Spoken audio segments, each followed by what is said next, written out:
Corruption is a vile disease that sucks and drains the health out of something good. Corruption in society is an evil moral infection that keeps community in a state of perpetual sickness.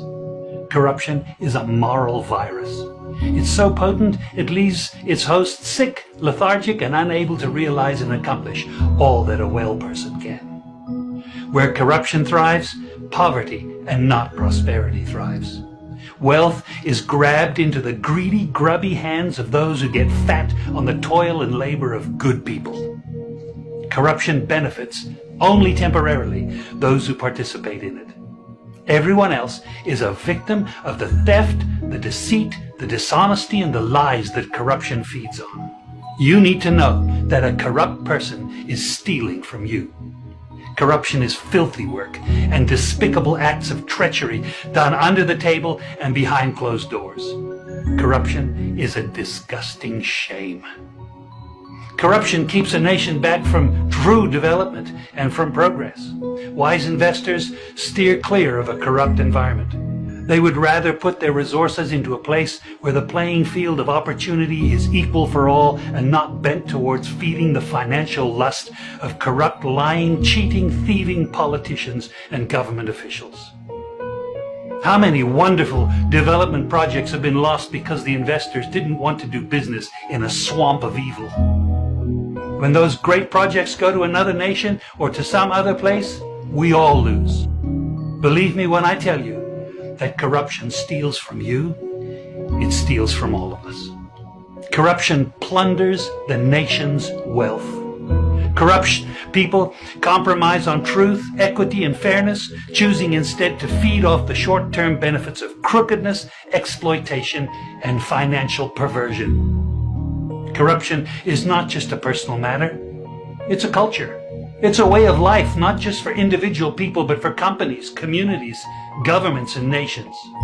Corrupt nations, hiding behind large companies, will seek to invest in other weak nations in order to take over the assets of the nation that they've invested into. They will provide financial loans to a nation for the much needed infrastructure, and they will do it with assets that they provide. They will sign contracts by lining the pockets of rotten government officials who participate in this kind of corruption and are then held hostage by their own deceit and greed. Corruption is nothing less than a form of theft and national robbery. A corrupt person steals from everyone in society. We all lose when corruption is rampant. Those who participate in corruption have chosen evil over good, lies over truth, and personal gain over well-being of all. To be corrupt means to be rotten. When meat is corrupt, it's rotten, and it stinks. Rotten meat can't be eaten. When a person is corrupt, he's rotten and unfit for a place in the community. A corrupt person should be jailed in order to protect society from the vile deeds of the corrupt person. Government should be protecting us from the foul results of corruption instead of being the proponents and participants in corruption. When corruption is systemic, when it's a culture and a way of life, when corruption thrives, it destroys the health of the community and nation. Now let me tell you something.